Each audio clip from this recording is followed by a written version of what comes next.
el libro Retratarte, cuando cada mirada es una historia de Carlos del Amor. Arreglo en gris y negro en uno retrato de la madre del artista James Mceney Whistler 1871. Quiero pintarte, madre, como homenaje a todo lo que hiciste por mí, por tu generosidad silenciosa, por tener la palabra adecuada. Quiero retratarte inundada de serenidad y melancolía, como si vinieses de otro tiempo. Tu expresión servirá para representar la de tantas mujeres que en silencio han soportado cargas vitales. Eres la fuerza tranquila de quien ha vivido mucho y no pasará a la historia, a pesar de que la historia sería imposible sin mujeres como tú. Fuiste severa en nuestra educación, pero supiste vivir en la abundancia de aquella Rusia a la que fue papá para construir ferrocarriles y en la austeridad que se impuso tras su muerte. Y ahora estás en este Londres frío haciendo galletas cada tarde para mis amigos, a los que miras con curiosidad. Descubro en ti que quizá detrás de aquella férrea juventud había una mujer diferente y alegre. Quiero que este cuadro sea un homenaje, pero que deje constancia de una personalidad que ha marcado mi existencia. Recuerdo las esperanzas que tenías en que hiciera carrera en la iglesia. Me alegro de que estés aquí, de que te mudaras después de la muerte de papá y pusieras del revés mi mundo, haciendo galletas para todo el que viene, incluso ese Oscar Wilde con el que tanto te ríes. Siempre tuvimos una especie de conexión especial. Ahora sé que estás acordándote de papá y de cómo lo conociste, y de los hijos que no eran tuyos a los que diste amor. Siempre he pensado en lo difícil que debe de ser enamorarse de un viudo. Siempre advertí en ti la duda de si eras simplemente una segunda opción, una duda que no perturbó tu cariño hacia mis hermanastros. Por eso no te molesta posar, porque has sido capaz de domar el tiempo. Por eso te pinto, porque representas el amor incondicional. Cuentan que James Mceney Whistler, durante su breve intento de convertirse en cartógrafo militar, adornaba los mapas con sirenas y animales fantásticos. De él todos destacan su ingenio y rapidez verbal que rivalizaron con Oscar Wilde. Esta obra, comúnmente conocida como La madre de Whistler, y que él tituló Arreglo en gris y negro en I, es una de sus creaciones más conocidas. El nombre es certero, todo es gris y negro, y sin embargo se aprecia luminosidad. El contraste entre el luto de la madre y la pared crea una sensación de tridimensionalidad. La cara y las manos son las únicas porciones de piel expuestas, despertando una extraña mezcla de tristeza y tranquilidad. Hay teorías que afirman que James no tenía pensado retratarla, sino que harto de esperar a una modelo, decidió utilizarla a ella. Otros dicen que la silla fue una solución para paliar el cansancio de una señora de 67 años. Me inclino por la segunda, sobre todo por el detalle del reposapiés destinado a hacer más cómodas las horas. Cuando se presentó, no despertó mucho entusiasmo, fue rechazado por la Royal Academy de Londres en primera instancia. El punto de inflexión fue el arreglo en gris y negro en NO2, encargado por Thomas Carlyle, de composición y colores similares. Whistler no aceptaba bien las críticas e llegó a denunciar al famoso crítico John Ruskin por sus afirmaciones sobre Nocturno en negro y oro. El cohete cayendo,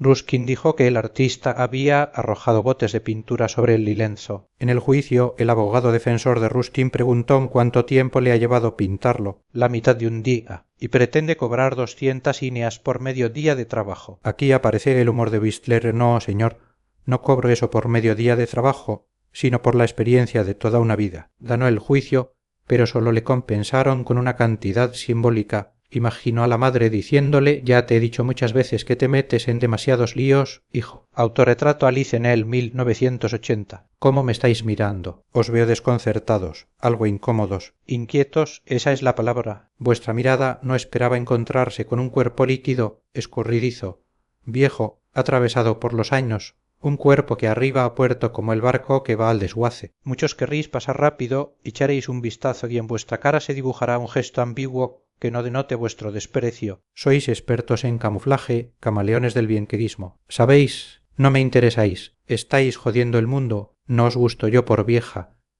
pero no os gusta nada ninguno de los desnudos que he pintado será de vuestro agrado. ¿Y sabéis por qué? Porque toda la vida he perseguido retratar el alma de la gente. Si no tienes alma, nunca me comprenderás. Veréis cuando os encontréis con esos varones de pene flácido. Me río solo de imaginaros. Merece la pena estar aquí sentada únicamente por joderos durante un segundo vuestro mundo ideal. Pero también me topo con miradas sinceras que buscan respuestas. Ellas y ellos son los que mantienen vivo el artes. Yo he vivido mucho. La anciana desnuda a la que algunos desprecian ha transitado por la locura y esquivado la muerte. He perdido hijos sufrido a hombres, me he arruinado y levantado. Por eso, cuando tengáis a un viejo delante, no actuéis con condescendencia, vais a ser vosotros en no mucho tiempo. Esta que se mira en un espejo, a la que se le caen las tetas y tiene el vientre hinchado soy yo, Alice en él. Me quedan 4 años para morir y pienso seguir haciendo lo que me dé la gana. Cuesta demasiado tiempo llegar hasta aquí como para tener dudas. Quiero seguir pintando la verdad. Vivimos con miedo a desnudarnos. La verdad debe ser el fin último. Nada es irreparable,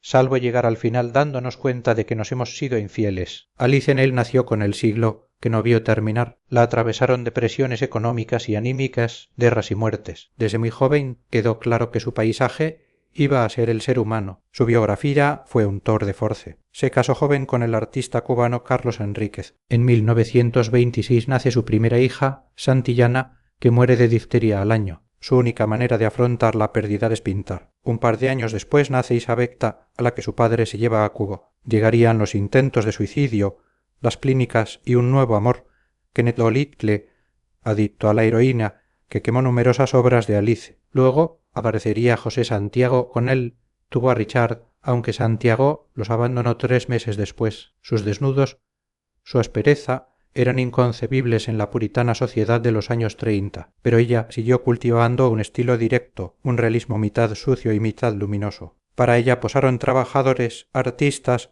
activistas y mujeres. Acabados los tiempos del conservadurismo, su figura creció y se convirtió en icono de los primeros movimientos feministas. Impactaron sus pinturas sobre la maternidad, alejadas de cualquier embellecimiento gratuito. Si nos cruzamos con uno de sus retratos, descubriremos elementos que explican a la persona. Una vez retrató a su vecina, una mujer maltratada. Si pasamos rápido, no caigremos en la cuenta del sufrimiento, porque ella siempre dotaba de dignidad a sus personajes. Pero si nos paramos, comprobaremos que el dolor está ahí esperando a ser visto. Autorretrato d'Osgean Dubuffet, 1966. Se reían de mí al ver este autorretrato, pero no saben que lo contrario sería un desengaño inaguantable. Imagino al caballero bien vestido frunciendo el ceño. Esa sería la mejor recompensa, sentir el desprecio de quien prefiero no tener el aprecio. Necesito el fracaso público para mi éxito privado. Necesito el fracaso para no fracasar. Pongamos que ese caballero se planta delante y sonríe, y de su boca sale la funesta frase el me gusta. ¿Qué cojones soy? Una quiche. Me gusta es lo más terrible que me pueden decir. No estamos aquí para ser un plato de buen gusto, estamos para contradecir las normas. Si a usted le gusta mi obra es que algo he hecho mal,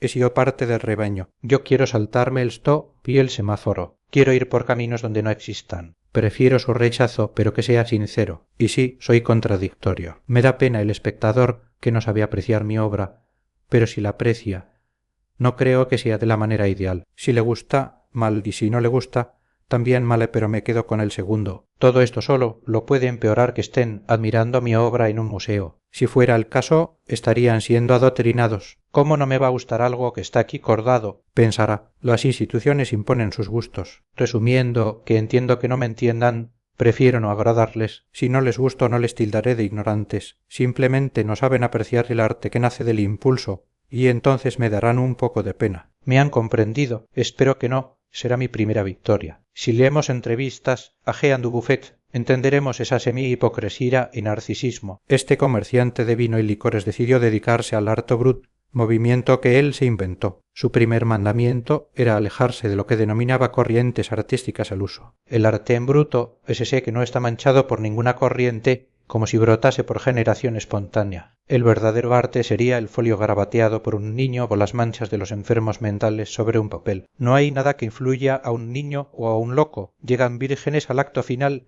sin esclavitud cultural. Su niñez, marcada por un padre excesivamente autoritario, es el origen de su pensamiento contestatario. Si a un niño le impones todo, terminará odiando las normas. Su dedicación a la pintura fue tardía después de ganar dinero comerciando con vino, teniendo como clientes a las fuerzas de ocupación nazis. Con dinero en el bolso es más fácil levantar esa teoría, querer estar al margen de galerías y museos. Con el paso de los años fue claudicando y aceptando que su radical pensamiento anticultural se difundiera en los mayores templos culturales. Vender una de sus creaciones le horrorizaba, soñaba con la marginalidad, pero la marginalidad nunca puede ser un objetivo viene dada. Hay una frase suya, el auténtico arte se encuentra allí donde nadie se lo espera. Es cierto, pero tiene que haber unos ojos abiertos para ser capaces de recibirlo lo contrario desde la nada. Autorretrato con traje de terciopelo, Frida Kahlo 1926. Ajústalo bien. No sé si es buena idea estar viéndome todo el día,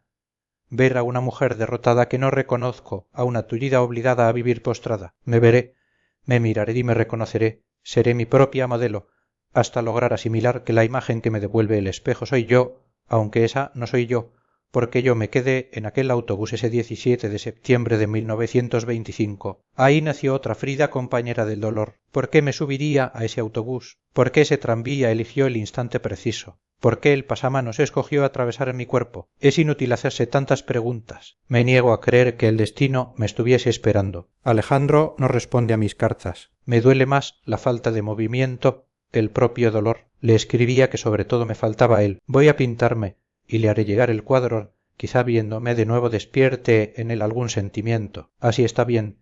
Me recogeré el pelo, estiraré mi cuello como si fuese una de las musas de Modigliani, pero seré yo. Yo morí en el autobús, en ese banco corrido. Recuerdo al obrero, a la mujer, al niño y a un hombre con una bolsita llena de oro en polvo que terminaría cubriendo mi cuerpo. Recuerdo su sabor. Creía que era sangre. Mi lindo vestido blanco perla teñido de rojo, negro y dorado. Mi vida comenzaba ahí. ¿Qué perdí en el accidente? Sospecho que en algún lugar paralelo habita otra Frida sana, aguardando a Alejandro. Mi primer amor no me escribe probablemente porque está con ella. Solo tengo un pincel y este lienzo. Me sobra el tiempo, pero me falta vida. El fondo será negro, un inmenso mar negro donde es imposible ver nada. El fotógrafo Cartier-Bresson hablaba del instante decisivo. El cuadro del autobús de Frida Kahlo es uno de los que más impresiona, porque me apabulla lo determinante que es la fortuna. Frida refleja en él la tranquilidad que precede a una tormenta. Confieso que tuve dudas sobre incluir este capítulo. La llamada fridomanía ha terminado por empacharme y ese exceso de presencia marketingiana ha podido sepultar a la estupenda artista que era, arriesgada, valiente, poseedora de un universo único, feminista, precoz en todo hasta en morir. Pero una exposición en el Victoria ante St. Albert Museum, viendo sus corsés de yeso que ella misma decoraba, sus prótesis, sus fotografías, pintando en la cama, terminaron por derribar esos prejuicios. En este retrato temprano ya reconocemos su estilo, pero hay todavía una búsqueda de identidad, ecos del Renacimiento y de Modigliani. Es la nueva Frida. Estar postrada no era nuevo de pequeña, tuvo poliomielitis. La soledad puede conducir al interior de uno mismo. Frida opta por autorretratarse porque dispone de tiempo y porque siempre está disponible. En sus obras aparece el aborto, la columna partida, la infidelidad. Sus cuadros son una excepción al diario. No se idealizará. Se pintó por primera vez así, en un cuadro que tenía como objetivo llegar a Alejandro Gómez Arias, su primer amor, con el que viajaba en ese autobús. Es célebre la frase que pronunció: he sufrido dos accidentes en mi vida, el del autobús y Diego Rivera. La tortuosa relación que mantuvieron el elefante y la paloma puede seguirse en sus cuadros. Diego llegó a engañarla con su hermana pequeña. Frida terminó sus días atada a una silla de ruedas. Murió con 47 años, después de dos accidentes, 32 operaciones y un maravilloso puñado de retratos. Autorretrato en el 6º aniversario de boda Paula Modersohn, Becker 1906. Ahí están reflejadas todas las horas invertidas en la Escuela de Anatomía de París. ¡Qué felicidad aquellos días! No sé cómo me afectará la maternidad. Me abrazo el vientre como protegiendo un tesoro. No creo tener vocación de madre. Tendré que renunciar a mi verdadera pasión, buscar huecos donde no los hay para pintar. Yo he vivido los meses más felices de mi existencia este año. Otto no lo entiende. A pesar de su cariño, siempre ha pensado que lo mío era un entretenimiento. Tuvo detalles, como abrir aquel tragaluz en el taller de Worpswede, pero yo necesitaba otro tipo de luz. Aquel ritmo pausado me asfixiaba, la monotonía era tal que era incapaz de distinguir si era lunes o viernes. Otto ha cambiado. No le gusta mi devoción por África, por esas máscaras que son un camino ignoto por el que transitará el arte del futuro. Él prefiere que me centre en eso que denomina pintura más artística, más aburrida. A pesar de haberme cuidado, no se ha parado a preguntarse por los obstáculos que tengo por ser mujer. Un hombre no tiene que derribar muros que para nosotras son infranqueables. Por ejemplo, pintar un cuerpo desnudo. ¡Qué escándalo! Me he autorretratado embarazada, pero no lo estoy. Me he representado así para saber cómo será, para viajar a un futuro en el que mi cuerpo cambiará. Podré seguir estudiando a Matisse o a Cézanne. Otto me pide que regrese a Worpswede, a echarme en los brazos de esas horas que caen como plomo. No sabemos por qué Paula se pintó embarazada sin estarlo, a pesar de que poco tiempo después lo estaría. No sabemos cuánto de premonitorio tiene, porque al poco tiempo de volver y quedar embarazada, tuvo un parto con complicaciones, cayó desplomada y murió. Una embolia pulmonar. Tenía solo 31 años. Hay un hecho que marcó su infancia a los 10 años, jugando en una cantera.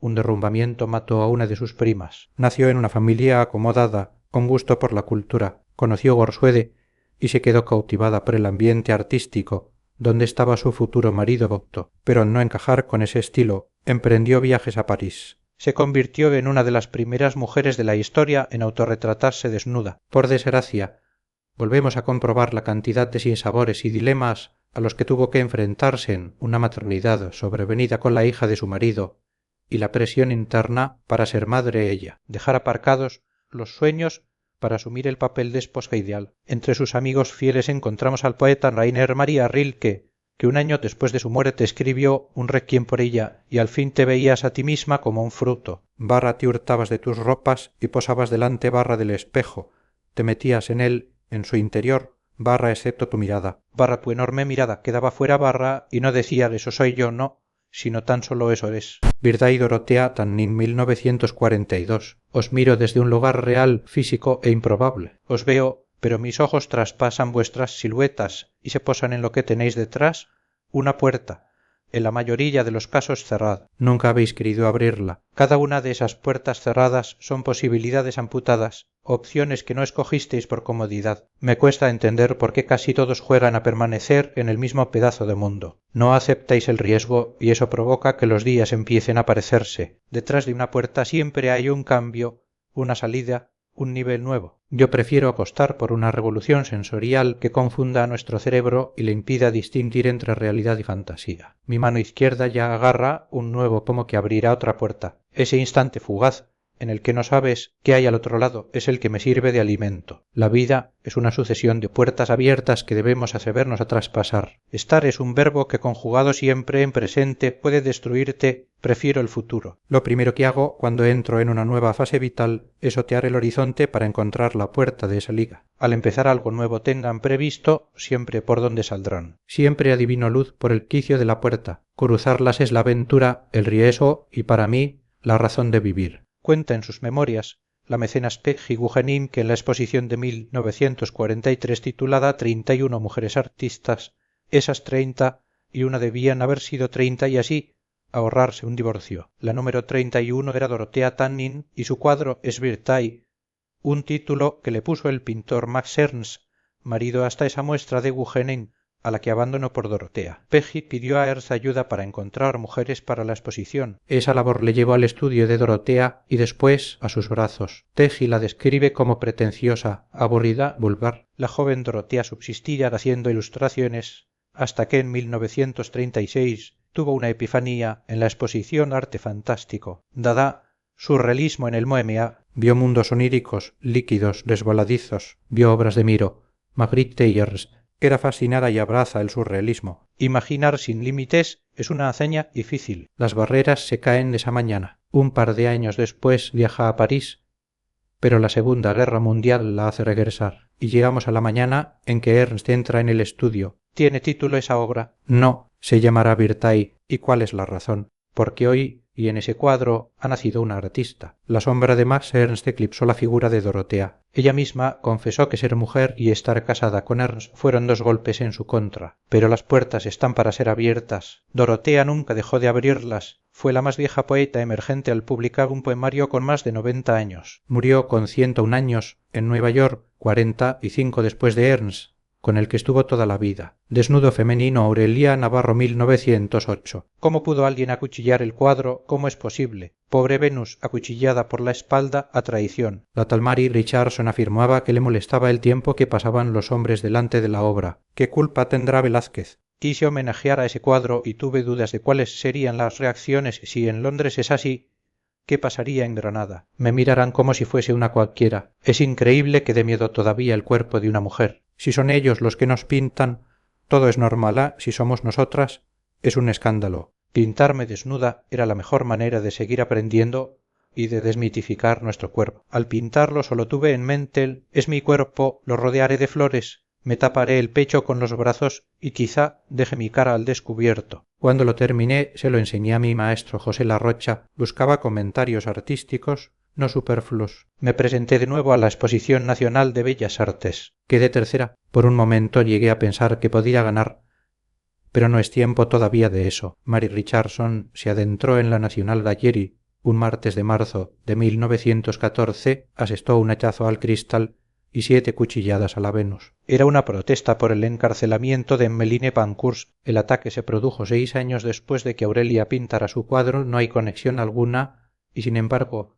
todo está conectado. Aurelia admiraba a Velázquez y en él se inspiró para este autorretrato que se colgó en el Museo del Prado en la exposición Invitadas. Ese desnudo fue el principio del fin y ganó el tercer puesto en la exposición nacional y recibió buenas críticas. En ABC 1908 se leía en doña Aurelia Navarro ha pintado una delicada remembranza de la Venus del espejo. Pero si eres mujer, los peros se multiplican. Si Aurelia hubiera sido hombre, su carrera habría sido otra. Esas críticas buenas terminaron volviéndose en su contra. La Diputación de Granada le otorgó una beca. Su popularidad creció, pero hasta Granada llegan los ecos y su padre decide tomar cartas en el asunto. Madrid no es lugar para ella si quiere seguir pintando. Puede hacerlo en Granada. Esa decisión paterna puso fin a la carrera de una artista que siguió pintando alejada del ruido. Los jurados nunca le dieron el primer premio. Las mujeres parecían condenadas a medallas de bronce. Hay voces que afirman que el éxito del desnudo provocó que Aurelia decidiera ingresar en un convento. La familia lo desmiente. Su vocación fue tardía, a los 40 años. Aurelia murió en 1968 en el convento y su figura se fue diluyendo. Díptico del duque de Urbino Piero della Francesca 1472. ¿De qué me ha valido tanto poder, amigo Piero, si no la tengo a ella? ¿De qué me sirve dominar todo ese territorio si ella no me puede acompañar? Habrá quien piense que elegí que nos retrataras de perfil para dar sensación de autoridad o porque la parte derecha de mi rostro no se podía mostrar. No tengo ojo derecho, las cicatrices recorren mi mejilla. Si esa hubiese sido mi pretensión, te habría pedido que me arreglaras la nariz. No, no es eso. Es algo más íntimo. Quiero permanecer siempre mirándola a ella y que ella me mire a mí. Es así de sencillo. Parece un mal sueño que hace unos meses, cuando pensé en este trabajo, ella viviera. Fue suya la idea de que fuera un cuadro doble. Era consciente de su debilidad desde el nacimiento de Guidobaldo. Algo no iba bien. El destino es caprichoso. Yo celebrando la toma de Volterra y ella respirando por última vez. Dudo que encuentre a una mujer igual, culta, refinada, capaz de llevar las riendas durante mis largos viajes. Ese es el fin último de este retrato, mirarnos siempre. Te agradezco el esmero, la máscara mortuoria que realizaste para poder terminarlo. Espero que sea el homenaje deseado. Soy consciente de lo que significa. Estoy seguro de que este díptico permanecerá en la historia durante siglos. Se extenderán teorías de todo tipo sin saber que todo es más sencillo, que este cuadro es una declaración de amor póstuma de un hombre que llora una pérdida. Exagera Piero della Francesca cuando dice que costará recordar su nombre. La pena es la falta de documentación sobre su figura. Nació en la Toscana, perteneció a una familia adinerada y aprendió pronto matemáticas y geometría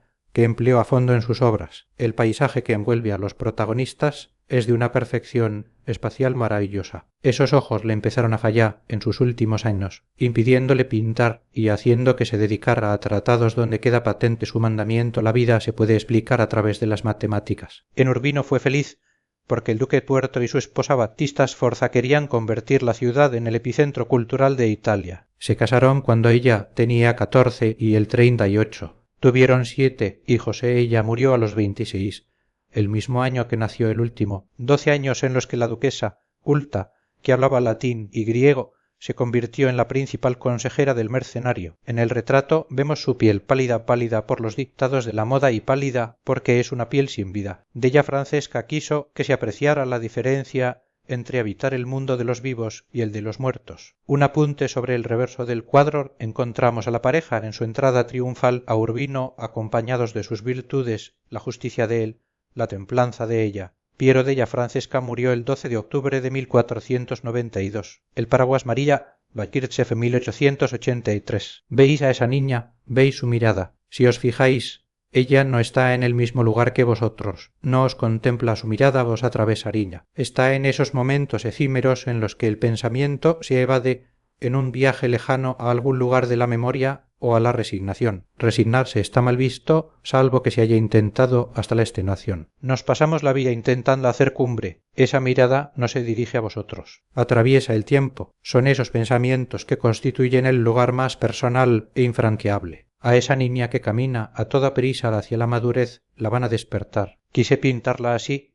para que el instante fuese imperecedero. Esa niña, en el fondo, soy yo, detenida en una etapa en la que no sabía que estaba condenada a morir tan pronto. Soy yo, resguardándome de la lluvia. Empaparme significaría empeorar de mis dolencias. Me proyecto en esa criatura. El paraguas que invade la escena no es físico, es la mirada que la protege. La niña no se moja porque en realidad no está ahí. Esas palabras, escritas por un amigo, le escriben bien los últimos días de Marila Baskirchev, que murió a los 25 años por una tuberculosis. Estuvo a punto de ser cantante de ópera, pero una laringitis lo impidió. Su voz de mezzosoprano era prodigiosa. La imposibilidad de triunfar en la música le hizo cambiar al píxel. Sus padres se separaron siendo ella pequeña. Su madre y su tía viajaron por Europa. María aprendió idiomas y maduró la idea de que debía convertirse en alguien conocido. Fue consciente de que por ser mujer iba a tener que esforzarse más. Abrazó el naturalismo y tras adquirir conciencia social influida por Zola, dota a muchas de sus obras de una fealdad real. Los niños son niños con harapos, con suciedad en sus caras. Estudiaba día y noche en el taller de Rodolphe Julian. Despuntó con su atelier de mujeres de la Academia Julian. Coincidió con Jules Bastien-Lepage, que influyó en ella. Si buscamos la Juana de Arco de Jules, veremos la misma mirada perdida que en la niña con paraguas. María murió en París en 1884, Jules un mes después. Escribió su diario desde muy joven con brutal sinceridad. Sus preocupaciones, su egocentrismo. Lo empezó joven, fue extenso y lo terminó joven, tremenda paradoja. Retrato de Ambroise Vollard, Paul Cézanne 1899. Casi hubiese preferido no organizar aquella exposición. Es cierto que vendimos casi todas sus obras, pero esa idea de hacerme un retrato es hoy un tormento. Llevamos 102 sesiones, lo que me costó convencerle, los viajes que tuve que hacer a Aix para regatear con los lugareños y que me vendieran esas telas que usaban de trapos. Me gustaría ver la cara de Zola, el engreído Zola, al enterarse de que lo que guarda con desprecio ha multiplicado su precio. Así aprenderá a no reírse de su amigo, a no inspirarse en él para sus personajes. ¿Cómo se atreve a escribir un libro sobre un pintor fracasado? Ahí está Paul, con éxito, pero con la misma cara de perturbación. Su vida es una ruina. Sigue teniendo la mirada encolerizada. Nació fuera de época, por eso ha costado tanto dar a conocer su talento. Su pincel está pintando el futuro, pero nadie es capaz de verlo. Me da pena el muchacho al que su padre menospreciaba. Debe ser triste sentir el aliento paterno juzgándote. Cómo tuvo que ser su niñez para que no le contara nunca que había tenido un hijo. Paul es un genio incomprendido porque la incomprensión le ha acompañado desde que nació, una y otra vez rechazado en los salones. No me extraña que huya a Aix. Es triste que su padre no pueda ver ya desfilar a los jóvenes artistas que peregrinan para contemplarle. Se lo perdió, como el mundo actual se está perdiendo el nacimiento de una nueva era pictórica. Paul Cézanne es la frontera entre el antes y el después. Llevamos más de 2 horas. Me ha pedido que traiga ropa de repuesto para que él pueda quedarse rellenando blancos. Quien habla es Ambroise Vollard. La historia del arte está llena de héroes anónimos. Vollard es uno de ellos. Iba para abogado, pero se enamoró de la pintura. Frecuentaba la galería de Pere Tanguy, donde conoció el trabajo de Cézanne. Vollard abrió su propia galería y su objetivo era montar una exposición de él. Consiguió reunir 150 cuadros recorriendo desvanes de París y Aix. La exposición fue un éxito y ahí empezó a desaparecer la sombra de Cézanne. Ser un visionario aisló a Cézanne. Su vida estuvo marcada por el no a Bellas Artes, no a los salones, no a los impresionistas. Le obsesionaba la forma más que la luz. El retrato de Vollard es un pasillo que conduce al cubismo. Picasso y Braque aprendieron de su densidad, de su solidez. Picasso reconoció que Cézanne fue su único maestro. Murió en 1906 sin saber que él encarnaba la transición. Murió después de aguantar un chaparrón mientras pintaba y desmayarse. El cubismo nacería un año después. Retrato de Beatriz Erastis Amedeo Modigliani 1916. ¿Leíste lo que publiqué sobre ti? Un hombre complejo. Es un cerdo y una perla. Feo, salvaje y codicioso. La segunda vez que nos encontramos en el Café Rotonda parecías otro amable, limpio, tímido. Es el mismo Amedeo desaliñado y grosero de hace unas semanas. Ahora entiendo tus alteraciones, tus cambios de humor. Reconoce que te cautivé y que esa actitud arrogante era por las copas. A pesar de la imagen deplorable, atisbaba algo que despertó mi curiosidad, porque tú eres un problema. No estamos hechos el uno para el otro, pero no podemos vivir el uno sin el otro, porque siempre me complico la vida. En vez de tranquilidad, voy a dar contigo que solo me provocas incendios. Soy estúpida. A ti te daría igual perderme, seducirías a otra y yo sería solo un retrato más. ¿Cuánto hace que nos conocemos? 1 año y medio escaso.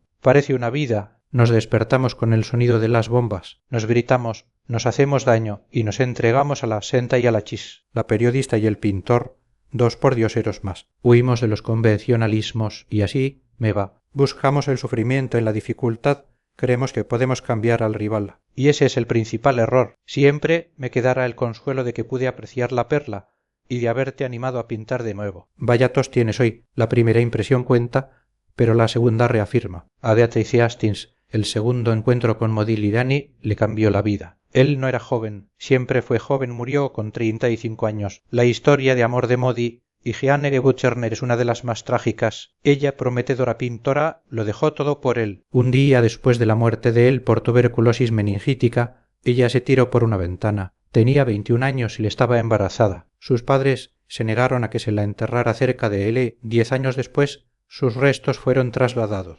Beatrice, nuestra protagonista, también acabó suicidándose en 1943. La relación fue tormentosa. Se descubrió un retrato de ella bajo el retrato de una chica. Probablemente él lo borró para sacarla de su vida, o por penuria económica. Modigliani era el exceso, nació y murió en la miseria. Era un genio inclasificable. Iba para escultor, pero la tuberculosis y lo caro del material lo llevaron a la pintura. No abrazó las modas fauvismo o cubismo, sino que, inspirado en máscaras africanas, creó un estilo propio tan reconocible que ha sido falsificado repetidamente. Retrato de Giovanna degli Albizzi Tornabuoni Domenico d'Irlanda, 1489-1490. Su belleza no será difícil de pintar, es técnica. Su serenidad, su piel, el amor que desprendida. Es todo eso lo que me preocupa. Quiero sentirla cerca. ¿Cómo se puede explicar que hace solo 2 años celebrábamos los esponsales y todo era dicha? Nuestro matrimonio fue, en principio, de interés. Un acuerdo entre familias. Los dos sentíamos rechazo. La dote,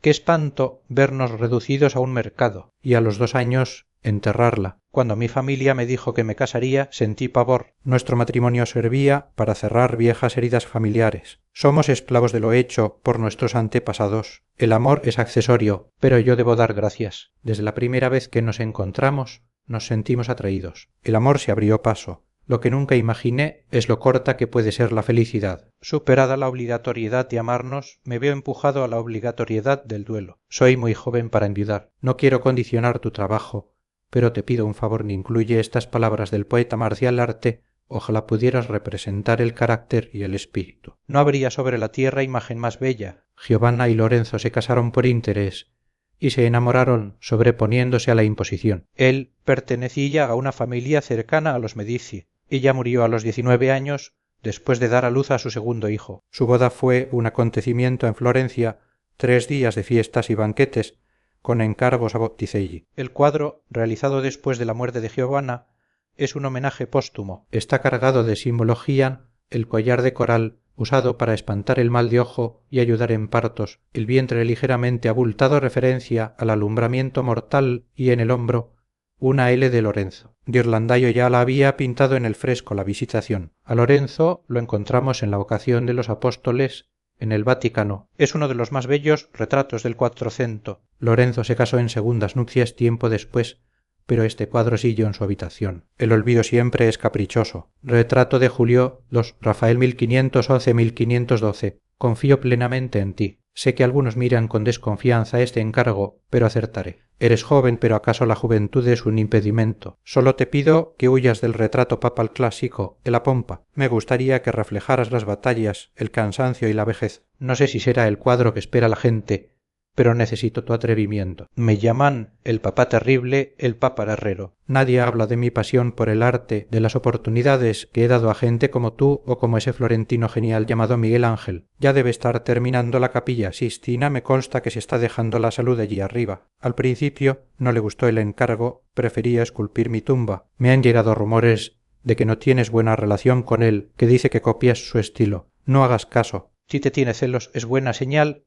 Ve en ti a un rival. Olvídate de Miguel Ángel, de Leonardo, de tu maestro Perugino. Quiero un Rafael puro que inaugure un estilo. Y vaya, sí inauguró un estilo. Solo hay que buscar el retrato de Inocencio X de Velázquez para comprobar cómo Rafael, con 27 años, revolucionaba el arte. Hasta esta obra, los retratos papales eran perfiles sin atrevimiento. Con Julio II, Rafael da un giro, advertimos, a un hombre debilitado, absorto, con un pozo de tristeza. A los dos protagonistas les queda poco de vida. Julio II, poco más de un año. Rafaello Sancio moriría en 1520 con solo 37 años. Giorgio Vasari achacó el deceso a entregarse sin medida a los placeres sífilis. Investigaciones recientes hablan de pulmonía y un error médico una sangría. Rafael siempre ha permanecido eclipsado por Leonardo y Miguel Ángel, pero tienes que ser muy bueno para aguantar en la misma liga. De Rafael se destaca su capacidad para aprender de los otros y darle un nuevo sentido propio. Fue todo en Roma. Su tumba está en el Panteón de Agripa. En ella hay una inscripción de Pietro Bembo. Aquí yace Rafael,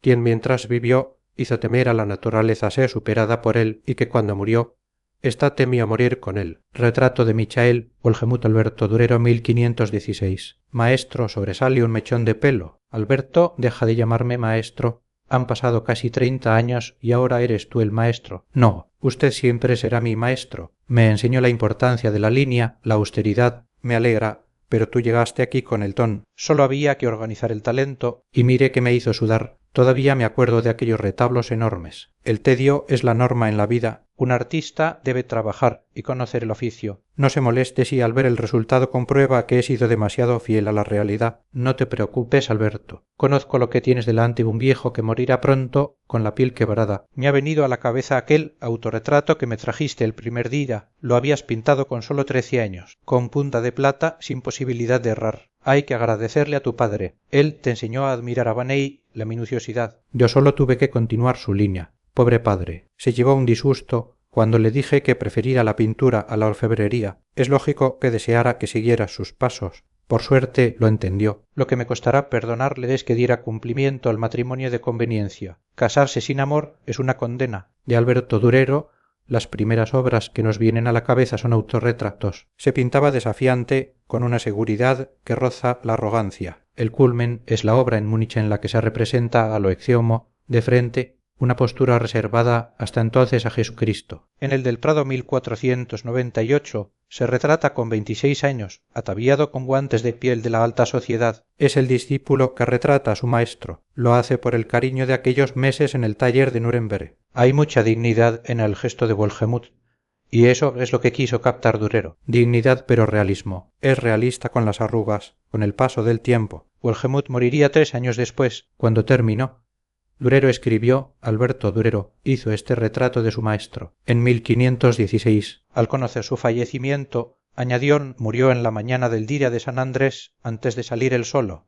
Podía ser altivo, pero era agradecido. A Durero lo de que le casaran por conveniencia no le gustó. En sus diarios apenas menciona a su esposa Agnes Frey, quizá por esa falta de amor. No paraba de viajar. Retrato de Ramón Mesonero, Romanos Osario, Weiss 1842. Seguro que él estaría orgulloso de estos aplausos. Lástima no haber tenido esta destreza hace años para dibujarle a él. Todos halagan el trazo, pero pocos saben que llevo ejercitándolos desde los 7 años. Mi maestro se empeñó en que aprendiera a dibujar y escribir casi al mismo tiempo. Conservo cuadernos donde me animaba a bosquejar payasos. Tenía paciencia, estaba mayor y derrotado. Me preguntaba cómo alguien de su talla perdía el tiempo con una cría. La primera vez que fui a su casa, acompañando a mi madre, que era su ama de llaves, me dio miedo. Esa cabeza grande, esa sordera. A veces pensaba que me escuchaba con su ojo izquierdo. Me repetía que llevara cuidado con la pintura, que no aspirara ese olor. Cuando no estaba conmigo, se dedicaba a pintar las paredes de la vieja casa con escenas que no me dejaba ver por ser demasiado feas y oscuras. Nunca supo que, cuando se quedaba dormido, yo las contemplaba con miedo y admiración. El perro mirando al pajarito me provocaba ternura, pero a veces soñé con esas pinturas. Me despertaba sudando después de escuchar a aquella anciana reír Rosario: no tengas miedo. Una vez trajo un cuadrito el tío Paquete. Me dio una lección, da igual la persona, su clase social. Cualquiera puede ser digno de un retrato. El tío Paquete era un ciego que cantaba bien. Descubrí que la mancha puede ser técnica. Yo tenía 7 años y Francisco de Goya me afilaba los lápices. Imaginen tener de profesor de dibujo a Goya. Eso le sucedió a Rosario Weiss. Era hija de Leocadia Zorrilla, ama de llaves de Goya en la Quinta del Sordo. Muchas voces dicen que Rosario era, en realidad, hija de Goya. Leocadia era temperamental y se instaló con Goya cuando él tenía 71 años y estaba viudo. Leocadia y Rosario siguieron a Goya a Burdeos. Allí prosiguieron las clases. Goya escribió una carta al banquero Joaquín María Ferrer para que la ayudaran. Esta célebre criatura es el fenómeno tal vez mayor que habrá en el mundo de su edad. Quisiera que usted la tuviera como si fuera hija mía. Esa frase es el principal argumento para el vínculo filial. Pero hay un jarro de agua fría, el testamento de Goya, donde no aparecen ni Leocadia ni Rosario. Muerto Goya, Rosario vuelve a Madrid. Trabaja de copista en el Prado. Su fama crece, es nombrada académica en San Fernando y profesora de dibujo de la futura Isabel II.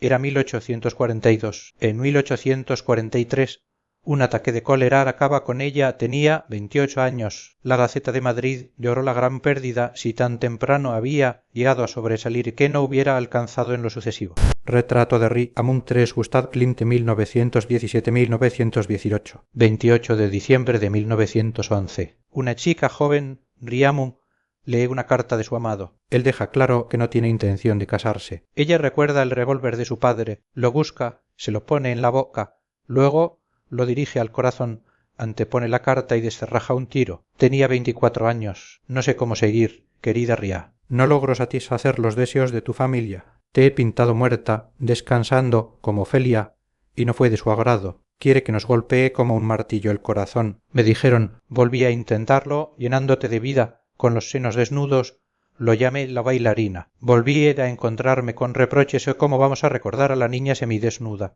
Aquí estoy, intentando que esta sea la definitiva. Nunca me había costado tanto sacar un trabajo adelante. Temo que seguir sus indicaciones sería era jovial, romántica, dulce. Espero lograrlo pronto, porque no me encuentro bien de salud. Han pasado 20 años desde que empecé. Matarte por desamor nadie debería pegarse un tiro a los 24 años. La historia de Ria Munch es triste, y la de sus cuadros también. Un artista enfrentado a un encargo póstumo. Lo más conmovedor es que este último retrato, el tercero, está inacabado, porque Gustav Klimt murió antes de ponerle fin. Un infarto sobrevenido a una neumonía contraída por la epidemia de gripe de 1918. Klimt nació en 1862, hijo de un grabador de oro, material que empleó en sus cuadros más celebrados como El beso o el retrato de Adele Bloch-Bauer. Se caracteriza por su inconformidad. El trabajo que hizo para la Universidad de Viena fue rechazado por pornográfico. Esas obras filosofía, medicina, jurisprudencia fueron destruidas por los nazis. Mujeriego, vivió con su madre y con la complicidad de Emilie Floge,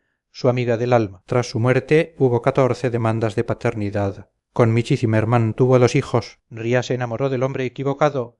Anne se afilió al partido nazi. No sabemos si el retrato número 3 satisfizo a la familia, porque la muerte de Klimt no dio opción a un cuarto intento. Retrato de Suzy Solido, Tamara de Lempicka 1933. Pondrás este cuadro también en la Parisienne o lo condenarás al cuarto de baño. Cariño estará siempre a la vista. Recordaré este momento y el buen rato en la cama que acabamos de pasar. ¿No crees que dará mucho que hablar? En la Vie Parisienne, allí todo vale. Me gusta cómo piensas. Estoy harta de ese grupo de artistas que nos miran como si fuésemos meras acompañantes. ¿Por qué no puedo yo pintar mujeres desnudas? Brindo por eso. Cuando cante Abre tus piernas, abre tus muslos, pensaré en ti. Repetiremos. No soy mucho de repetir. Y Cavia quería pintarme semidesnuda y no le dejé. A ti te doy más. Me gustaría pintarte desnuda completamente. No creo. Hay que vivir el momento y pasar página. Tu marido sabe de tus escapadas, lo sabe, pero mira hacia otro lado, no hay que perder un instante. Y a Rafaela, la sigues pintando. Claro, iba paseando por el Boulevard des Italiens y vi a la gente darse la vuelta. Era por una chica con un culo que se ceñía a un vestido rojo. Aceleré el paso. Me quedé impactada. Supe que quería pintarla y acostarme con ella. Nos vemos. Y la próxima vez, enséñame el que te hiciste en el Bugatti verde. El encuentro entre Suzy Solidor y Tamara de Lempicka se produjo. 2 mujeres arrebatadoras, modernas, libres. Suzy fue modelo para más de 200 pintores Cocteau, Bacon y Cavia. Sus retratos colgaban en su club nocturno, la Vie Parisienne, si le gustaban, en el Salón, si no en los baños. Logró mantener abierto el club durante la ocupación nazi. Se debate sobre su supuesto colaboracionismo o si era una agente doble. Tamara de Lempica desinabarcable. Su vida fue de todo menos conservadora en drogas, sexo, viajes. El autorretrato en el Bugat Tiber de 1929, encargo para la revista Diedame, la muestra como una mujer moderna conduciendo su vida. Recibió el encargo de Raúl Cufne de pintar a su amante, la española Nana de Herrera. Tamara terminó casándose con Cufne. Mentía sobre su año y lugar de nacimiento 1895. Rusia murió en México en 1980 y sus cenizas fueron arrojadas sobre el volcán Popocatépetl. Icono del Art Deco. Madonna es una de sus principales coleccionistas. Retrato de joven sujetando un medallón Sandro Botticelli 1480. No creo que te deje el pelo así. Ha quedado demasiado corto. Lo alargaré. Las manos tampoco me convencen. Se verán solo 7 dedos. En el medallón pondremos a Bartolomé Bulgarini. Me gusta tu forma de posar. Irradias seguridad. ¿Sabes? Me recuerdas a Simonetta en la paz que transmites. Qué tristeza su desaparición. No ha habido modelo como ella. Quiero hacerle un homenaje póstumo. La estoy pintando a ratos libres. Si la pinto seguirá viviendo. Tengo en mente un trabajo de grandes dimensiones donde ella será Venus. Unos versos de Policiano me inspiraron. Veríais la diosa que del mar salía. Esa diosa será ella, la mujer que murió con 23 años. He estado enamorado de ella toda la vida. La sigo amando en silencio. Florencia es más triste desde entonces. El color para mí lo es todo, el color y el dibujo. Pintaré una ventana a tu espalda por la que arrojaré luz. La gente tendrá la sensación de que vas a salir del cuadro. Te espero en una semana. Se desconoce quién es el retratado, aunque la teoría más plausible es que sea Giovanni di Pierfrancesco de Medici. El cuadro se vendió por más de 80 millones de dólares. Sandro Botticelli fue pionero en los retratos de frente en vez de los de perfil que imperaban. Su manera de afrontar el retrato influiría en Leonardo di su Gioconda. Hay debate sobre el medallón que sostiene, pero si hay algo probado es el amor incondicional de Sandro por Simonetta Vespucci. Él pidió ser enterrado en la iglesia de Ognissanti a los pies de la tumba de ella. Él murió con 65 años e ella se quedó para siempre con 23. Ella es el rostro del nacimiento de Venus, pintado años después de su muerte. Botticelli gozó de prestigio. Fue llamado por el Papa para pintar la Capilla Sistina. Sin embargo, sus últimos años fueron duros. El gusto por su estilo decayó y su legado fue sepultado hasta que una exposición en los Uffizi en el siglo XIX lo recuperó. Retrato de la madre de Van Gogh, Vincent Van Gogh 1888. Si te tuviese delante, madre, te diría todo lo que me he callado. Nunca he sabido si era el Vincent que esperábase. Imagino tu ilusión con vuestro primer hijo y el terrible impacto de su muerte. Proyectasteis esos anhelos en mí al ponerme su mismo nombre. Soy el que murió, y también soy yo, y no soy ninguno. Cargo con su sombra. A Teo todo le ha resultado más fácil. Pero, reproches aparte, si te tuviese delante, te diría que mis momentos felices son aquellos en los que te veía pintar esas acuarelas de flores. Copié esas flores cientos de veces. Ese ha sido el mejor arte. Nunca me he sentido bien, ni como clérigo, ni vendiendo arte, ni siquiera pintando, salvo días efímeros. Ahora veo esta foto en blanco y negro que me has mandado y te reconozco. Adivino esa sonrisa dulce. A Ana hace mucho que no le escribo, siempre me vio como un bicho raro. A Will la echo mucho de menos. Soy consciente de que mi presencia en casa se volvió incómoda. Voy a pintarte con un tono verdoso detrás. Acentuaré esa sonrisa y daré vida a tus ojos. ¿Sabes una cosa, mamá? Estoy seguro de que moriré antes que tú. Murió mucho antes el hijo que la madre. Van Gogh se pegó un tiro en 1890. Ana Carventus le sobrevivió 17 años. Sobre Vincent ya se ha escrito mucho. Es imposible adivinar qué hubiera sucedido sin el trauma del hermano muerto, pero es probable que sin él el arte perdiese a uno de sus grandes genios. No se sabe con exactitud el tiempo que llevaba Vincent sin ver a su madre cuando decidió pintarla tal como la conservo en mi memoria. Pidió una foto y retrató a su primera fuente de inspiración. Ana era una madre entregada que vio cómo la distancia crecía, cómo su hijo pelirrojo era diferente. No existen muchos retratos realizados por Van Gogh, no tenía dinero para pagar modelos. Retrataba a amigos y se autorretrataba. Por eso tiene valor este cuadro basado en una fotografía. Ana tiene 69 años. 2 semanas antes de ese disparo, Vincent escribió a su madre y a Willy de momento: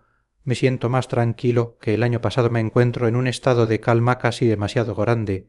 en el estado necesario para pintar esto. Retrato de la periodista Silvia von Gardenoto de X 1926. Mira mis dedos, largos como los de un pianista, como si los hubieran implantado. Son dedos que escondo a menudo, excepto cuando fumo. Salen de paseo con tanta frecuencia. Me miran el peinado, la nariz, los labios y, por supuesto, el monóculo. Soy rara, sí, pero la rareza la crean los que miran. Por suerte, en Berlín empieza a haber de todo, mujeres atrevidas que visten lo que les da la gana. Todos somos personajes. ¿Qué quieres que se me vean las manos y el monóculo? A veces pienso que buscas que se rían de mí. Pero estoy dispuesta, que represento una época, repites, un modelo de mujer liberada. Me conquistas con frases grandilocuentes. También te digo que el cigarrillo, el cóctel y demás pueden provocar que el resultado sea tópico, una caricatura. Tampoco quieres que me suba a la media, eso no es moderno, es que se han ensanchado. Toca apostar por el color, por la vida. Venda, pídeme otro martini. Es tan imaginado que se parece a la realidad. Silvia von Arden escribió como Dix la abordó, tengo que pintar. Representas toda una época. Es decir,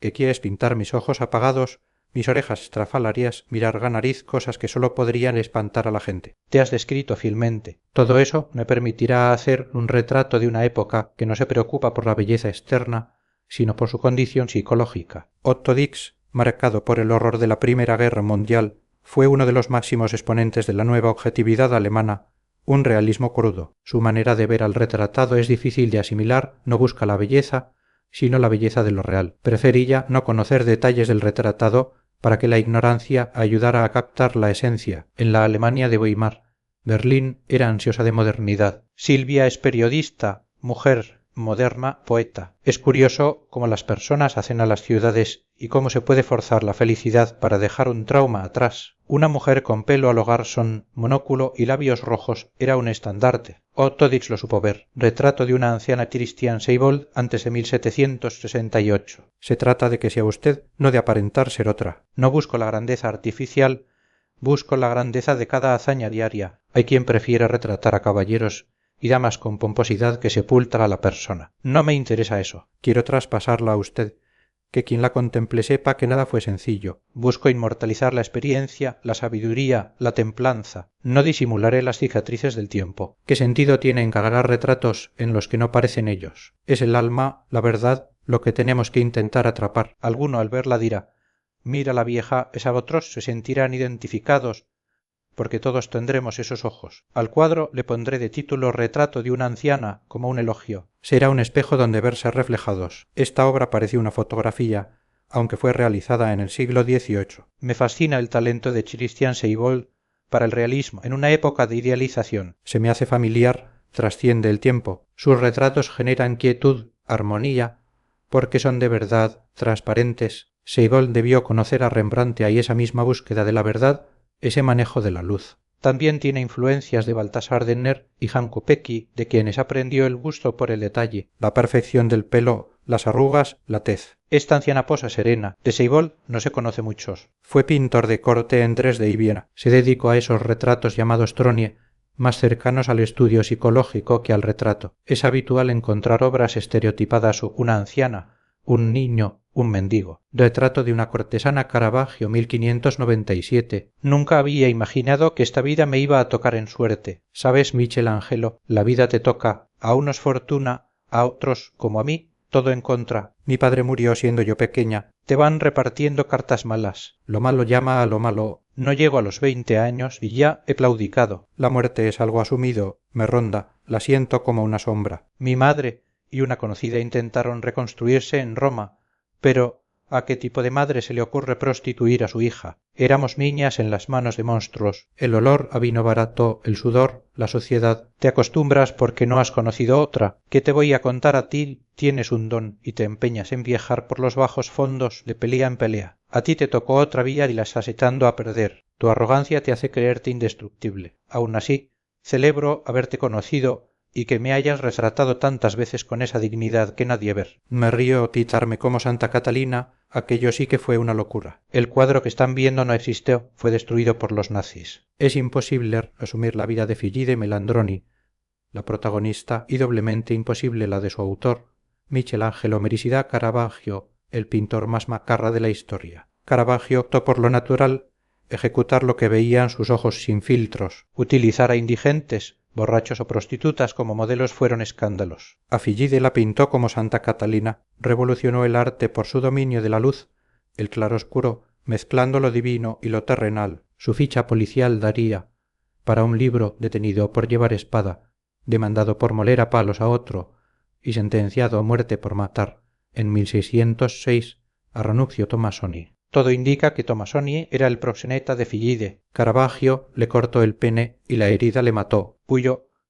Vagó por varias ciudades y terminó muriendo no se sabe cómo antes de coger un barco de vuelta a Roma, donde el Papa le había concedido indulto. Fillide siguió ejerciendo y abrió un burdel. Retrato de una dama Gustave Klimt 1916-1917. El ambiente en el museo era de euforia contenida. El ruido acompañaba cada movimiento, taladros, gritos. El caos que precede a una exposición se debía a una dama, al cuadro más valioso de esta galería. Menos de un año atrás, una estudiante de arte, Claudia, se presentó pidiendo ver de cerca retrato de una dama de Klimt. Tenía una teoría en ese cuadro, estaba pintado sobre otro perdido, retrato de una joven dama. Repasando un libro, apreció el enorme parecido el lunar, la postura. Hizo una copia ampliada, puso papel vegetal encima y trazó la otra dama, todo encajaba. Era un cuadro doble. Pidió al director un estudio de rayos X, lo que pudo terminar con seguridad desalojándola. Terminó en Roma con la confirmación en debajo de una dama había otra. Se preparó una exposición. El día antes de la inauguración la obra no estaba. El marco fue encontrado en la claraboya. Las dos damas habían sido robadas. El misterio que rodea a una obra aumenta su valor. ¿Qué sería de la Gioconda sin las noticias que tejen su leyenda? Si los avatares de esta obra fueran tangibles, batiría récords. Klimt, abanderado de la secesión vienesa, es recordado por el beso. La dama que se ve está repintada sobre otra que Klimt decidió invisibilizar. La dama que no se ve murió repentinamente, podría ser una mujer de la que se enamoró. Esa musa fallecida le sumió en tristeza y pintó encima a la segunda chica para hacer desaparecer a la primera. Fue uno de sus últimos trabajos, moriría poco después, 20 años después del robo, febrero de 1997. El cuadro aparece diciembre de 2019. Un jardinero encontró una puerta metálica en la fachada, abrió una bolsa de basura negra y allí estaba. El robo no se ha esclarecido. Un ladrón local confesó, diciendo que lo que robó en 1997 era una copia, que el original lo había sustraído antes y lo devolvió. Tan rocambolesco que hay que leerlo dos veces. Retrato del doctor, Austin Sad 1928. No sé por qué te he encargado este retrato. Quizá para dejar constancia de que he vivido en una ficción. Me has pedido que pose natural, pero la naturalidad me abandonó. Tengo la sensación de no ser yo, de que me utilizas como un conejillo de indias. Tus cuadros tienen mucho de tratado de psicología, dotas de una luz, imposible las caras, borras las sombras, todo es piel brillante que no puede mentir. Buscas mi desnudez a través del disfraz que cada día me pongo. Sabes lo difícil que es mantener una mentira, vivir con la incertidumbre. Me atormenta el engaño y no sé cómo terminar con él. Podría separarme y lanzarme a los brazos de quien ahora vive entre sombras, o dejar esa sombra y volver a la normalidad. Imagino que te lo contó ella mientras posaba para ti. La conocí en una de las fiestas que organiza mi mujer. No pude centrarme en otra cosa. Ella ha puesto boca abajo a mi mundo su sofisticación, su elegancia, su aspecto casi varonil. Si visitan el Museo Thyssen, quizá hayan sentido el escalofrío que provoca este cuadro. Es obvio que la sombra de detrás es la culpable, pero la cara del protagonista también denota extrañeza. El cuadro es luminoso rostro perfecto sin sombras, y sin embargo siempre me ha parecido oscuro. Esa sensación, lejos de alumbrar, otorga tenebrismo. El rostro limpio, el traje negro, y de su cabeza nace la sombra que recuerda al Nosferatu de Murnau. Añadamos el artefacto de la derecha, una sonda uretral. El doctor era dermatólogo experto en enfermedades venéreas. La historia detrás es peor. La sombra es Sonja, la mujer de la que el doctor estaba enamorado. El doctor sufre porque no debe ser fácil dejar en el umbral lo que llevas dentro. A Sonja la podemos ver en otro retrato de Schad del mismo año, segura de sí misma, fumando en pipa larga, moderna. La mujer del doctor, al enterarse de la doble vida, se suicida. El doctor Rousteing seguiría el mismo camino años más tarde. Al ser detenido por la Gestapo era judío, ingirió cianuro. Conocer esto multiplica el sobrecogimiento. Stad se ubica en la nueva objetividad junto a Otto Dix y George Grosz.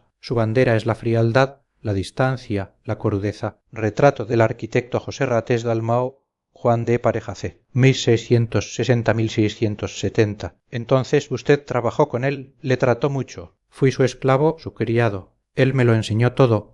Solo había que observarle. Siga, por favor. Aquello era más una relación maestro-discípulo. Aprendí a moler los colores. Sufría con la calcita, la azurita, el bermellón y el negro de huesos. Conoce las meninas. Ese negro profundo tiene alguna vaca dentro. No se me ocurre mejor maestro. Poder estar cerca viendo cómo retrataba a la corte, a los bufones o a mí mismo. ¿A usted le retrató? Sí, para el maestro no había distinciones. Disfrutaba cuando pintaba a los bufones. ¿Sabe por qué? Les daba un aire de grandeza. A Sebastián de Morra lo pinta sentado en el suelo, pero con dignidad. Era inigualable en eso, en poner al mismo nivel a todos. Creo que denunciaba la mirada condescendiente. Ese fue mi maestro. Intento imitar su empleo de la luz y su forma de acercarse al retratado, de conocer su interior. Pintar el pensamiento es su secreto. Sí, a mí me pintó hace más de 10 años, en Roma. Llevaba tiempo sin coger los pinceles y quiso entrenarse conmigo. Lo colgaron en la rotonda del Panteón. Hubo quien dijo que todo eran pinturas,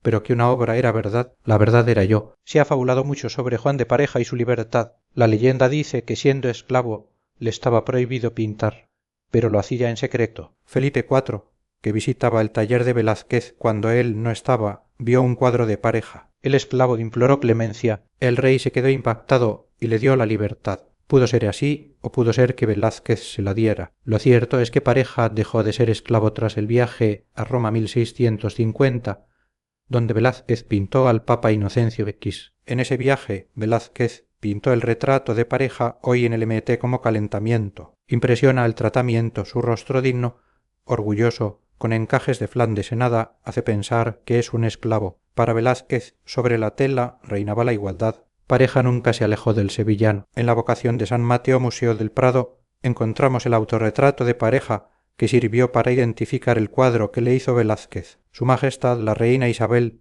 2 Miriam Lescové, 2020. En julio de 2019 Miriam tuvo su primera cita con la modelo. Tenía una hora, que podían reducirse a 20 minutos. La complicación era doble: aprovechar el tiempo y superar la impresión de tener delante a la reina de Inglaterra. La reina tenía 93 años. Miriam recuerda las conversaciones con protocolo sobre la indumentaria y cómo saludar. Sabía que tenía que esperar a que ella pronunciara las primeras palabras. Acudió con su cámara para llevarse la mayor documentación gráfica. Debía empatizar con ella. La reina le cayó bien. Su flema y sentido del humor les relajaron el ambiente. La sastra de la reina le dio a elegir 3 vestidos.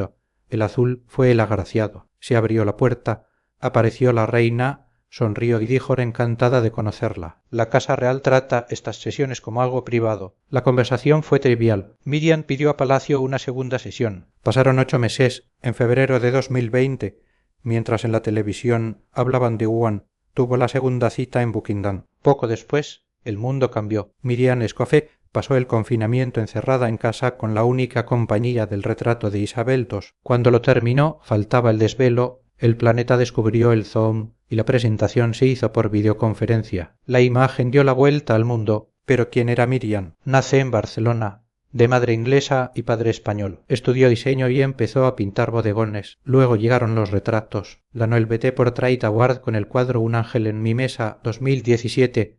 Un retrato de su madre. Ese premio le abrió las puertas de Palacio. En ese retrato, su madre eligió como trono la silla de la cocina a la hora del té. A Miriam le emocionaba que la gente le dijera que al ver el cuadro veían a su propia madre. Una reina nunca dirá si le ha encantado o disgustado, pero después de las explicaciones de Miriam, Isabel II le dijo: sí, entiendo, pero no has puesto té en la taza. Último retrato Lucian Freud, 1976-1977. Qué diferente todo desde la última vez que posé para ti, querido Lucian. En 3 años mi paisaje vital ha cambiado. Recuerdo aquellas mañanas en tu estudio, retorcida en la cama con mi seso descubierto. Refunfuñabas si me movía. Decías que intentabas traspasar la primera capa, pero siempre llegas a lugares incómodos. Tus cuadros son como dibujos de arcilla, esculturas carnosas que interpelan desde una fealdad que emana humanidad. Desnudas nuestros cuerpos y caras hasta dejarlos inertes, sin sentimientos, una especie de muerte anticipada. El acto placentero de desnudarse lo reduces a un automatismo carente de erotismo. Es como si a tu estudio llegásemos animales heridos. En todos tus retratos advierto que hubo esplendor, un pasado, pero en cuanto coges los pinceles, Cae el disfraz. Tus retratos son esa pregunta y la respuesta. No buscas el parecido y no encuentro la palabra para definir lo que consigues. No nos parecemos y en cambio nos reconocemos. 3 años han pasado y ahora vengo a que me retrates por última vez, sabes que no habrá más. Mi cuerpo no aguanta. Hoy no me desnudaré. Tendrás que conseguir lo mismo solo con mi rostro. Intuyo que esta vez será más fácil salir de casa sin máscara. ¿Para qué? La mujer que aparece en esta obra es la misma que encontramos en Retrato Desnudo 1973. Aquí tiene una actitud diferente, buscando descanso. Hay teorías que afirman que está gravemente enferma. El título Último retrato es una pista definitiva. Uno tiende a pensar que Freud es aquí menos Freud de lo habitual, suavizando los matices. El que sea un cuadro inacabado es una bella metáfora, el esbozo a lápiz y la pintura solo en zonas, como si del lienzo estuviese en descomposición. Es la muerte acechando, la vida consumiéndose. A Lucian Freud se le resistieron pocos, desde Catemos a la reina Isabel II. Ese último retrato los miguno provocó un debate en fotógrafos. Dijeron que había que encerrarle en la Torre de Londres. Freud no retrató a la reina, sino a la señora que había debajo. Nieto de Sigmund Freud, emigró a Londres con la llegada de Hitler. Fue cabecilla de la Escuela de Londres junto a Bacon. Descubrió en el retrato su paraíso. Quería trazar un retrato psicológico. Pintaba lo que alguien era, no lo que aspiraba a ser. Se casó 5 veces. Tuvo 14 hijos, se le atribuyen 40. Perdía apostando en el hipódromo y murió en 2011. Se autorretrató con la misma piedad que al resto. Upside daunada Alex, Cad 1965. Recuérdame que ponga el colgador en el sitio correcto, porque si no, habrá quien le dé la vuelta al cuadro. Titulándolo Hada del revés quedará claro. He perdido la cuenta de las veces que te he retratado. Creo que andaremos por el centenar. De perfil, con gafas, rabiosamente joven y feliz. 8 años llevamos juntos. Nos enamoramos gracias a Billy Holiday. Si nuestra primera cita hubiese sido otra, no estarías aquí. Han sido un suspiro. No quiero que el tiempo vuele. No sé qué será de mí. Nueva York no es figurativa. La abstracción Rothko Pollo es lo serio. Dudo que alguien me tome en serio, pero debo seguir mi camino. La figuración, el color y la felicidad no merecen un lugar en el arte actual. Mi arte será clandestino. Mi objetivo es el automatismo pictórico, pintar lo que veo sin importarme el fondo. Eres la protagonista de la película, yo solo capturo un fotograma. Y en la película de mi vida siempre estás tú. Voy a mancharte las mejillas de rojo para que sea más evidente que estás boca abajo. No te canses de mí nunca. En el momento de escribir este libro, Alex Cad tiene 94 años y sigue haciendo lo que le da la gana. Nunca se ascribió a ningún movimiento y navegó en la figuración cuando el expresionismo abstracto era un transatlántico. Ada del Moro es su mujer, su musa, probablemente la mujer más representada en la historia del arte, más de 1000 cuadros. Sus obras son como fotogramas de películas, vallas publicitarias. Cad es el pop art antes del pop art. No hay historias tortuosas, hay color y vida. Sus obras suelen ser enormes. En sus retratos no hay fondo, el rostro lo ocupa todo. Su obra nos lleva a Liechtenstein o Barolo. Alguna de sus grandes creaciones las termina en una sola jornada, a sus 94 años. Cad pasó por el Museo Thyssen para una retrospectiva, vestido de impecable blanco y negro, y con gafas de sol, incluso en interior. El color deslumbra. Gracias por escuchar. Te invito a suscribirte para más contenido similar.